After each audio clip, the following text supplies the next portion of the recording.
everybody, and welcome back to Aamsuntitledpodcast. I'm Am. Hi, if you've never met me before, it's really nice to meet you. Welcome to my Percy Jackson dedicated podcast. I just wanted to start off by saying that I am so sorry that this episode did not go up yesterday. I do have a valid reason. I've had a lot of university deadlines, and I just haven't had the opportunity to sit down and record. And I didn't want to record something that's like half-hearted because that's not the way I am. I like to put 100% of effort into this podcast because it's something I genuinely care about. And I didn't want to upload an episode where I just didn't sound very passionate about what I'm talking about, because obviously that's not true. I love Percy Jackson, and if I'm going to record an episode, it's going to be with my 100% effort. So I hope that you guys can forgive me for that and understand that. I mean, I'm sure there's people out there like me that are currently university students that are drowning in deadlines as well. If that is one of you, let me know. I don't mind if anybody wants to talk to me about it. I completely get it. And yeah, let's move on to today's episode. Let's think of something other than university right now. So, in today's episode, we are doing part 7 of Wrath of the Triple Goddess. So, we are basically going to be talking about chapters 31 to 35. This is the second to last part of us discussing this book together. Can you believe it? Like, honestly, I've been planning, I had specific dates for everything to go up. I can't believe that we're already towards the end of the book. I'm genuinely sad, but I'm also really happy because that means that once we've done today's episode and next week's episode, we're going to talk about the following week, so third week, 3 weeks from now. We're going to be talking about the best of Percabeth in this book, and then we get to move on to Heroes of Olympus together. I have been itching to talk to you guys about Heroes of Olympus, and I'm so excited to be finally getting back into it with you guys. But yeah, let's worry about today's. So, chapter 31 is we find some different dead guys. So, the chapter opens up with the trio in St. Mark's Church. Percy calls out to Pete saying, "Where you at?" I'm sorry. Does he think that that would actually work? I love him. He's such a goofball. He's so unserious. I genuinely love him. But I do start to wonder if Annabeth is right about his brain being full of seaweed, because it just, he just does certain things, and I'm just yeah, I love him, but sometimes there's things that he does and the things that he says makes me question that very much. So Annabeth leads them to Petrus's crypt, and do you know what? When I was reading the chapter, one thing that kept going on in my mind again and again was I don't like the fact that they're poking around in a graveyard at night. It's just, I understand that they have to summon the dead, but the idea of poking around in a graveyard on Halloween just sounds like the beginning of a horror movie. So yeah, I was a little bit concerned with that, and I didn't know where Rick was going to take it. Grover says that Gale tells him that they need to start, they need to raise the dead now if it's going to be done in time for Hecate to come home. Percy asks Annabeth if she's ready, and she tells him to help her by helping her concentrate on what they need to do. Poor Percy, bless him, he was trying his best. He was trying so hard to concentrate, but his mind kept wandering. Anybody with ADHD, I have my best friend has ADHD, and I know how difficult it can be for her at times to just concentrate on one specific thing. And what I really appreciate is that he's trying his best for Annabeth, and yeah, they're just adorable, guys. I just love them. And as they're doing this, the ground begins to shake and a ghost appears. Percy tells Annabeth that she's doing great. Oh, he's so supportive, guys. I just love him. There's just about him that I hate. I just love every single part of him. It's just amazing, and especially when it comes to his relationship with Annabeth, I'm gone. Anyway, Grover says it's him, Pegleg, Pete. He knows this because Annabeth gave them both a signed reading to do. Research this whole topic before they did anything. I think that's so Annabeth of her, and I just love her for it. And it's probably something that I would do as well. Maybe that's why I find it funny. I don't know. Annabeth tells the boys to help her. So they do, and the more that they're concentrating, the more ghosts start to appear. The ghost tells them what sorry, I had a bit of word vomit there. The ghost tells them and asks them, sort of why they're all gathered around in the cemetery. Percy says that he can feel their thoughts and feelings wash over them, and he realized that Pete and his friends weren't well liked and that they were buried here on purpose. And basically, as the why can I not talk today? Basically, what I'm trying to say is, as the ground rose above them, it buried every trace of their lives, which eroded their names from the gravestones. So they were both, all the ghosts were incredibly angry. Yeah, all hell is about to break loose. Like, I just know, like, anytime there's a mention of like angry ghosts in a cemetery, I'm just like, yeah, that's just a recipe for disaster that is waiting to happen. Um, he thinks about telling the ghost to help Annabeth and follow her, and obviously that's what they do. And there was a cute little Percabeth quote here that I really liked, which was, "I wasn't sure how helpful I was being. I was too distracted worrying about Annabeth."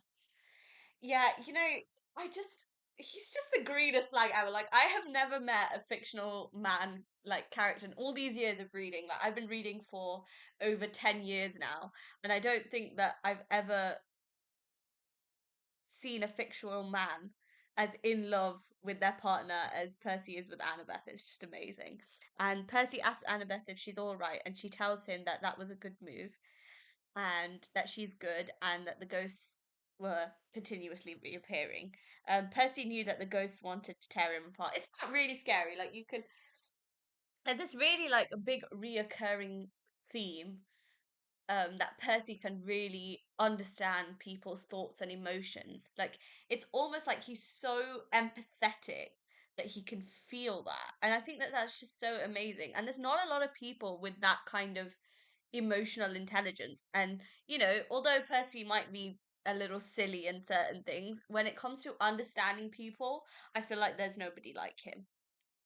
Annabeth commands the ghost to follow her out of the graveyard, so they do, and that's where the chapter comes to an end. Chapter 32 is passing the torch works out super well. Note the sarcasm. Obviously, that's not, I've just said that, that's not part of the chapter title. The chapter opens up with Annabeth leading the ghosts towards Hecate's house. Annabeth stumbles and Percy catches her. She says that she's made a mistake and that she doesn't have enough strength to make it there. Now, this was a really big moment for me. All these years of loving Annabeth and knowing her character really well, I don't think that Annabeth has ever said anything like that before. Like, she's always like me. Well, she's very similar to me in the sense that we keep going even though, like, we think, well, how to describe it. I'm sure there's some people out there that feel the way I do. Like, um, I think sometimes people overestimate their ability to be able to do certain things. And that's again like Annabeth's fatal flaw, which is hubris, which is like pride. This idea that she doesn't want to ask for help. She wants to be independent and do everything by herself. But I think what Rick is trying to show us is that even the strongest people fall weak. And it takes a really, truly brave person to admit that they're weak and they need help. Like, and asking for help, I think over the years has become quite this thing where it's like, oh, you're weak if you ask for help. And that's not necessarily true. And I love that Rick is encouraging young people to ask for help. Like, if you're having a hard time, there is no shame in like venting that out to somebody. Obviously in a respectful manner. Don't be like thrown on insults and stuff. That's not what I'm trying to say. I'm just saying that it's just this idea that even the strongest people at some point will fall weak in their lives, and that's okay. And even the strongest people need someone to lean on. And that's exactly what Rick is showing in this metaphorical but also physical representation of Annabeth stumbling and Percy catching her.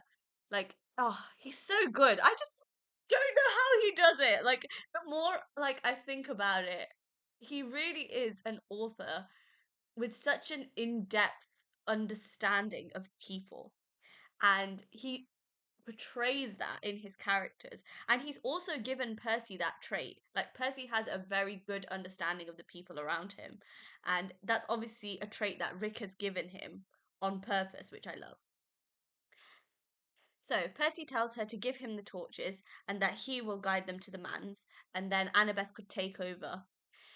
Right, that is such a lovely thing that he did there. Like, he can see that his girlfriend is struggling, and he decides that he's going to help her take that burden. Like, Percy isn't sure that he has enough strength to be able to do it, but he's willing to lighten the burden off Annabeth for the time being. And they just have a companionship like no other. Like, I haven't ever seen a couple like that before. And yeah, they're just beautiful together. Like, just the more that I read about them, the more that I look into their relationship, it just makes me feel so happy. And I think, like, from a young age, I understand like, I never used to believe in soulmates. Like, I'll be truthfully honest. Like, I still think that in real life it's a little bit of a cliche. It might be how old I am and the fact that I've never met anybody and I felt that way. It's just when I look at Percy and Annabeth, I'm just like, if there's ever such things as a soulmate, like I think Percy and Annabeth would literally be the definition of that. Like I just love them so much. Grover is hesitant, but Percy says that they can do it. Like he has so much faith in his relationship with Annabeth. And like he knows that no matter what's happened, like in their lives, like as long as they're together, like anything is possible. And even I truly believe that about their relationship.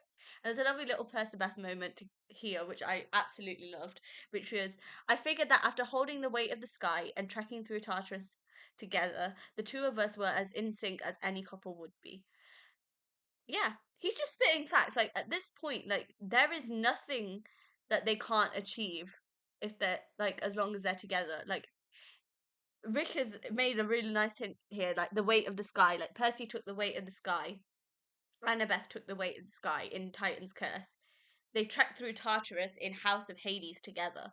They fell into Tartarus together at the end of Mark of Athena. Like they've just had such a hard journey, and they're always two people in the eye of the storm, but they're two people in the eye of the storm together. And I think that's what Percy knows. Like he knows that no matter what happens, like him and Annabeth are just as long as they're together, anything is possible. And they just are such a perfect couple. It's unbelievable. Percy takes the torches, and Annabeth falls into Grover's arms. Like she's exhausted, guys, and Percy knows that it's gonna drain him, but he still takes the torches anyway. Like he's so selfless. It's actually unbelievable. Like I blame Rick for making my expectations in real men so high because he created a guy like Percy Jackson. I'm like, if a guy is not like Percy in real life, I am not interested. I'm not talking about the demigod bit. I mean just like having the Percy personality is just amazing. So as Percy holds the torches, they get heavier and heavier, but he keeps telling himself that they have to make it to the manse. So it's this idea of having a positive mindset, you know, like there I'm sure everybody has had this in their lives where there are times where it's like life just throws hurdle after hurdle after hurdle at you. And sometimes like I truly believe that that is when your strength is tested. Like it's like how much can you take? And it's like Rick is basically saying if you have a positive mindset, it can work. Like you can do anything that you put your mind to if you're positive about it. And that's exactly what he's showing here. It's such like a simple thing in the book, but it really stood out to me and I had to point it out. And he keeps like turning around and looking at Annabeth and he can see like she's slowly like regaining her strength, like she's getting better. And as they're walking, he accidentally trips, but Annabeth was there to catch him and she tells him that he's doing great. They're always there for each other. Like it's not one sided. Like they have one of these relationships that is so giving. I think I've said this so many times on the podcast. I've probably lost count about the amount of times I've said this, but they just are each other's greatest supports and each other's greatest strengths. Oh, I love them. I love them so much. And there's a bit where Percy's sort of like losing it a little bit. Like obviously it's becoming quite overwhelming for him. And literally the quote is Percy, and Annabeth's voice shocked me back to focus. So even just the sound of her voice brings him back to reality. Isn't that just Rick, you're amazing. I love you so much. I don't know how he does it. Like, literally, as I'm reading it, like, my heart is like hammering in my chest because I just love them so much. They're just great. And as he's walking, Percy starts hallucinating and he sees like Hecate almost like coaxing him to come forward and like her face splitting into a horse, a lion, and a dog. And when I was reading that, it's almost like I felt like she was toying with him. Like it's almost like she knows how much pressure he's under and how hard he's trying to do the right thing. And she's playing on that. Like she's basically sort of manipulating him in a sense. It's really powerful, like what fear can do to you and what worries and stuff can do for you. It's something that's just completely like even now like the power that is in fear, the power that is in worrying, the power that is in wanting to do your best for the people around you, for the people around you at what cost to yourself is such a big thing. And it was just, yeah, I don't know, it was just something that I thought was worth pointing out. And I think it was like a little bit of a hint as to the beginning of the book where he gets that vision when Hecate first comes to meet him in school. And I think, yeah, it was just, yeah, it was I just wanted to point that out because it really stood out to me, that did. Annabeth tells him that they're almost there. And like in my head, I was like, come on, Percy, like you can do this. Like you're the bravest person I've ever met. So like even in my head, like I was cheering him on, like I genuinely wanted him to do well. And eventually they make it to Hecate's house and Annabeth says it's her turn. But instead of just giving the torches to her, Percy suggests that they do it together. Wow. He's just the most unbelievable boyfriend, isn't he? He's like, he's physically, mentally strained and exhausted, but he will not let Annabeth put herself in danger or even feel what he felt. Oh my god. Where is there a Percy in real life? Could somebody please find someone who's a Percy in real life? Like, honestly. Um, Annabeth agrees and they hold the torches together and she tells him to let her do the thinking. Honestly, I think that's for the best. Like, I think Percy can get quite overwhelmed very easily. I'm not saying Annabeth doesn't, but I think that she's got more of a strong mindset in the sense that if she needs to focus on a specific thing, despite the fact that she's got ADHD, she can do it. Like it's not as intrusive for her, but I know like how difficult it must be for Percy. So I'm so happy that she sort of relieves him of the bit of the burden, I guess. And there was a little Percabeth moment here, which I thought was really cute, which is on my right side, I had Annabeth, which was so much better. I put my free arm around her waist and we held each other tight. Guys, I swear. One day these two are gonna give me a heart attack. Like I'm genuinely gonna die of happiness because they're so cute. Annabeth tells the ghost to fix the house and that they would be free once they'd done so. Um, I just had the sneaking suspicion as I was reading the chapter that things were going a little bit too smoothly. Like they had like a few like hiccups here and there, but it just felt like things were going way too smoothly for them. And generally when things go smoothly, like I'm somebody who's very paranoid and I'm like, "Oh, like why is everything so easy? Like and then why is it not being difficult?" And I think I had the same worry with this. The ghosts go inside Hecate's house and start doing the basic cleanup. Annabeth says that it is done and the mansion had returned to the same condition it was when they first found it. Thank God. Percy and Annabeth planned on crossing the torches so the ghost would go bye bye. But Percy said sorry, and all of a sudden he comes crumpling to his knees, and the torch fell out of his hands. Oh my God! Honestly, the gasp that I did when that happened. I was like, oh my God, Percy. I was like, no, what happened? I was like, what happened to him? But then I understand that obviously he must have been so exhausted and this holding these torches is physically straining and I think that his strength just gave out and oh my God, like I was so worried about him. And obviously now this is the bit I was waiting for, something to go wrong. Like as horrible as it sounds, I was just like, yeah, there is just no possible way that things can go that smoothly. Chapter 33 is we have a good old fashioned witch burning. It's us. We're the witches. The chapter opens up with Percy collapsing, and Annabeth picked up the torch, positioning herself between Percy and the dead.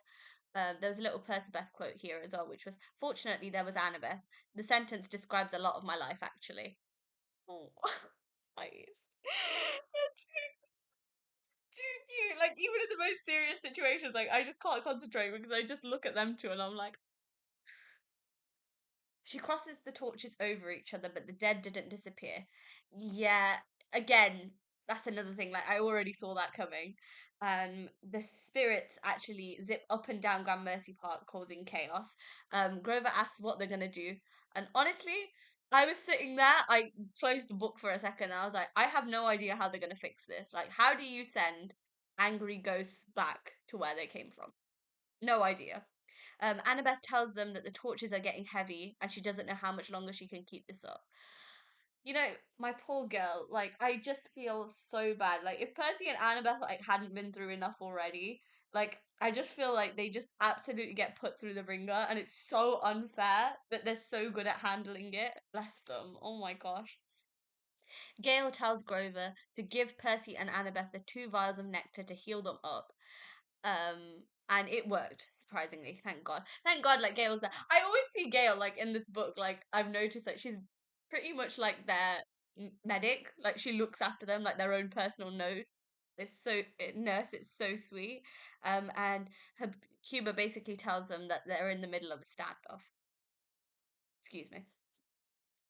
Percy asks what the ghosts want, and Pete limped forward, telling them that they must burn, and the witch house must burn as well. Well, that's definitely not good. So, in other words, the ghosts have got a personal gripe against Hecate. Fabulous. Grover tells him that he doesn't have a soul and that he will probably reincarnate into a pumpkin patch, which was not so bad. That's comedic gold right there, guys. Literally, do you know, this is what I'm talking about. Like, it happens in the first five books, it happens in Heroes of Olympus, and it happens in these books as well. Which is, like, even in the most serious moment, like, Rick just puts something that's like absolute comedy gold in there just to like break the tension in the scene. And I noticed it, like I finished reading Battle of the Labyrinth and I've just started Last Olympian.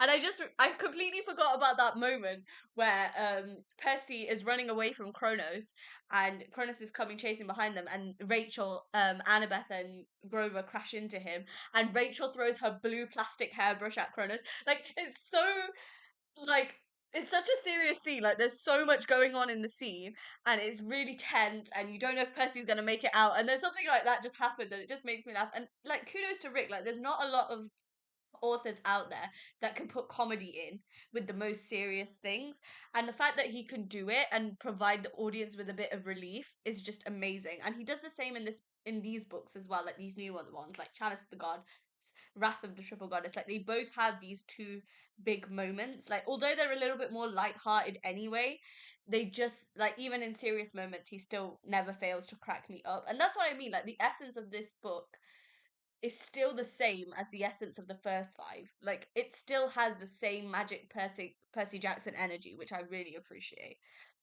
Anyway, sorry, went on a bit of a Rick tangent there.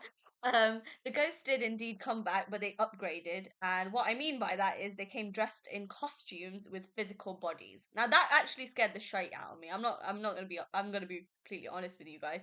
Like, the idea of like gross, sorry.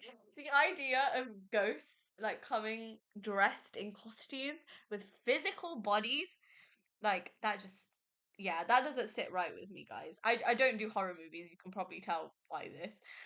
Pete reveals that he knows whose house it is and that his mother must pay for her pagan crimes. I'm sorry, what? He's Hecate's son? Like, that plot twist, for some reason, every single plot twist I've read in this book, minus one, I think, which I guessed, I did not see any of them coming. Like, the idea of Pegleg Pete being Hecate's son, whoa, that was like completely threw me off.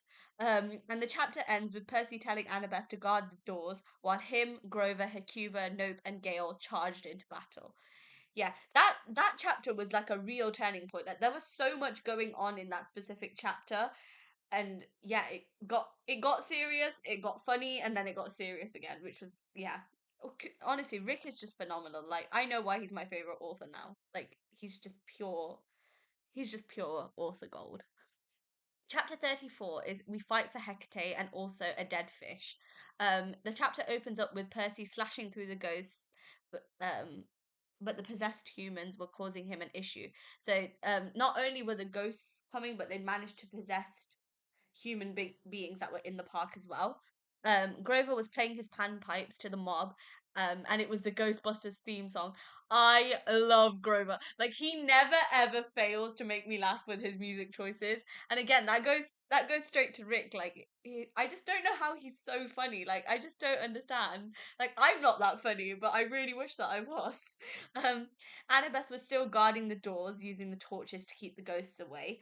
The ghosts kept reforming as they were being cut down. Of course they were. They're not like normal monsters, I guess, where you cut them down with celestial bronze and they'll go away. I don't think that same rule applies to ghosts, really. The only ghost that seemed unaffected by Grover's music was Pegleg Pete. Of course it was him. There's always one awkward one. And also, as Percy's in battle, he hears the eel's voice. So Hecate has her eel twang, telling him to tag them in. I'm sorry, what? Also, they called him Seaweed Brain. Please don't call him Seaweed Brain. That's Annabeth's thing. Oh, that's specifically Annabeth's thing. Nobody else is allowed to use that term. Percy grants them permission to join him in battle, and the eels shoot out of the man, shouting for Hecate and Deadfish. Yeah, Rick, honestly, he's so funny. For Hecate and for Deadfish. That's hilarious. Honestly, when I like go back and I read these notes, like I forget how much it makes me laugh until I have to read it out loud and explain it to you guys. I'm like, whoa. Um, the eels really didn't have much luck either, but they tried their best.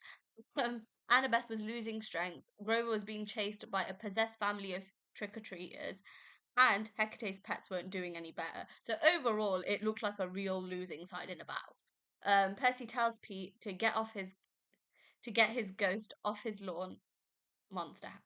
Oh, yeah, sorry. Percy tells Pete to get his ghost off his lawn. Do you know what? That made me laugh because I don't know if anybody else caught it, but that's a Monster House reference. Does anybody know what I'm talking about? Like, I love that film growing up. It was kind of scary, but it was also really good. Has anybody seen Monster House? Or is it just me? It's like a little animated film. Has anyone seen it? It's great. I don't know what it's on at the minute. I haven't seen it in ages, but it's one film that me and my cousins all used to watch together. Oh, it's on Netflix. Oh, I'm gonna sit and watch that. I bloody love that film. It's a great Halloween film. Um, get off my lawn. Yeah, that I love that line in Monster House. In like the first couple of minutes of the film, it's great. Anyway, Percy slashes through the ghost. But the more that he did it, the weaker he became. So basically, the more that he's trying to defeat the ghosts, it's like they're physically draining his energy. Isn't that just crazy? Pete tells Percy that it was a mistake to summon him and that, like all his mother's servants, he would have to burn. Oh, God, he's one of them. Percy continues to march towards him. Honestly, you know what? I don't think he realizes how much of a hero he actually is. Like, I was really thinking about this as I've been reading the first five books. And obviously now read these, I've read Heroes of Olympus. The amount of times that Percy sacrifices himself for the Sorry, I got interrupted. What was he talking about? Oh yeah, Percy in the first five books. Like the amount of times my boy has sacrificed himself for other people is just unbelievable. And I get like Rick is still showing us like his fatal flaw is personal loyalty. Like he'll do anything to save a friend. And he's just I don't know. I think that's what makes me love him even more. Like it's just his selflessness is so I don't know what the word is, like endearing. I don't know. Yeah, I just love him. I love him. And the chapter sort of ends with Pete flinging Riptide out of Percy's hands, and the ghosts basically pin him to the floor. And Pete brings his horse's hooves to crush Percy's face. Oh my god. Like I know like Percy's got to make it to the end of the book. Like I understand that better than anyone. But this was one of the few times where I genuinely thought that he was going to die. And I was like, oh my god. I was like, Rick, what are you doing to me? Like, honestly, I was like shaking when I was reading it because I was like, oh god, please, not Percy. Anybody but Percy. Um, chapter 35, the final chapter that we're going to be talking about in this episode is I Am Saved by My Own Doofusness. So the chapter opens up with the song Strawberry Fields Forever starts playing. Janet the eel knocks Pete off his saddle, giving Percy enough time to roll out of the way, and their friends from camp turn up for the party. Oh, thank God. Honestly, their timing is impeccable. I am so happy that Grover sent those invitations out right now. And their friends obviously help them by charging into battle, and Juniper tells Percy to hold her part while she runs over to help Grover. Oh, do you know what? I was actually Juniper is briefly mentioned in Chalice of the Gods, but it was so nice to actually see her like run to Grover and actually help him and spend that time with him. It was so nice. The eels were helping Percy obviously deal with Pete, and Argus comes over and tells Percy to go and help Annabeth, and that he'll deal with whatever's left. Oh, Argus is a Percabeth shipper as well, guys. It's so nice. Percy runs over to the porch and he tells her that they have to try crossing the torches together again, and Annabeth is a little hesitant. Now, I know why she's hesitant. I get it. And it's because she's not sure it's going to work. Like, she's not sure that her and Percy have enough strength or power together to be able to do it. It's okay for people to have doubts. Like, I would have doubts too. But the way Percy reassures her is just beautiful. I'm just going to read out the quote, which is just, oh. Hey, wise girl, I said, trying to keep the panic out of my voice. Be wise. I don't know much, but I know that we are stronger together always. Yeah, I think my heart just melted, guys. Like, I could literally feel myself getting choked up. And oh no, I can feel it right now. Calm down, calm down. Sorry. I'm not gonna get emotional. I'm not gonna cry like I did in the Chalice of the Gods episode. But I swear, like, I need to send Rick my therapy bill. Like, what he's put me through in this Percabeth journey, like, I will never ever forget. I would never change anything about it. I love Rick. Like, there is nothing he could write that I wouldn't love. But it's just like, I need to go to therapy because they're just too cute. And the way that he creates these situations for Percy and Annabeth is just on another level. Annabeth gives him the torch and they cross them over each other. There's another Percabeth quote here. These Percabeth quotes, like in the last few parts, have been so good. Annabeth and I were more than just two people. We were a pair, and when we stood at crossroads, we did it together. Oh, do you know what, guys? It's just obviously I love the little reference to Hecate, which is she's the goddess of crossroads as well. And they're such an amazing team. And yeah, he's right that in every instance in their life, they're always put at a crossroads and they're always stood together. And as long as they're a team, like I honestly don't believe that there's anything they can go through that they wouldn't be able to conquer. And their love is just so pure, and it's just honestly one of the most incredible relationships like I've ever read. Like I'm trying to get my friend to get into this because she loves romance, and I'm saying to her that look, you need to get into reading these two because they've managed to melt me. Like I'm somebody who doesn't like romance novels. Like I'll be truthfully honest, I find them really cringy, really unrealistic. But when it comes to Percy and Annabeth, there is just a part of me that just melts. And I think it's because like I've been on this journey with them since I was so young that now like there isn't anything they could do that would make me feel cringe. Like honestly, there isn't nothing they can do that can make me feel hot, like odd. And yeah, and I love the way that Rick worded it, which was Annabeth and I were more than just two people, which is true. They have been on this journey that is unlike anything anybody else has been on, and that made them a pair. Like from 12 years old, they have been a pair, and every single crossroad that they've faced on this difficult journey that they've had, they've done together. And wow, isn't that just it's the way Rick words it. I think that's what makes me emotional, the way he says it. And it just makes me think about how much time has actually passed for them. And, they've basically grown up together. And, now that they're practically going to be adults, like, they've had a journey like no other. And I just couldn't see them with anyone apart from each other, which is just amazing. Um, with the last of their strength, they crossed the torches over each other and the ghosts disappeared. Oh, thank God. Blooming heck. And I think it's that whole idea that one person isn't enough. Like, it's that idea that, two people are stronger than one, and two people who rely on each other and are each other's everything and their strengths like align and things like that. I think that's what Rick's trying to say, that it's okay to have someone to lean on. Like you don't have to do everything by yourself. And I just thought that that's such a beautiful message as well. Clovis embraced Pete, telling him that he has done his part now and that he deserved to rest. And just like that, Pete's ghost dissolved as well. Yeah, Clovis is also a son of Hecate, I think. Yeah, he's also a son of Hecate. Um, and I think only a son of Hecate could put Pete's ghost at rest. I think that's what happened. And the chapter ends with Connor saying that they know how to throw a party and asks if they can finally come in. Aww. Right, that's everything in these next two chapters. Wasn't that? I felt like there was a lot that went on in those chapters, and it was a real emotional roller coaster, but I absolutely loved it. So let's just sort of round this up and talk about my final thoughts and feelings. So yeah, like I said, those ghosts actually scared the crap out of me. Like, let this be a lesson, kids. Don't be walking around a graveyard or some of the dead on Halloween because nothing good can ever come of that. I think that's what we've learned. Um, I love how Percy and Annabeth held the torches for each other. Like, there's nothing that they wouldn't do for each other. And honestly, the Percabeth moments, especially in these last few chapters, have been honestly top tier. I was a little worried because Rick really outdid himself in Chalice of the Gods. Like, I didn't know if he'd be able to create moments. Didn't see how he could create moments that were better than those. And he's done it. So isn't that just incredible? I love how the trio have all made mistakes in this book, and it's teaching this really important lesson that mistakes are a part of life. And I believe that they truly do help you grow as a person. And I think that's exactly what Rick is trying to show through this whole book. Like, everybody makes mistakes.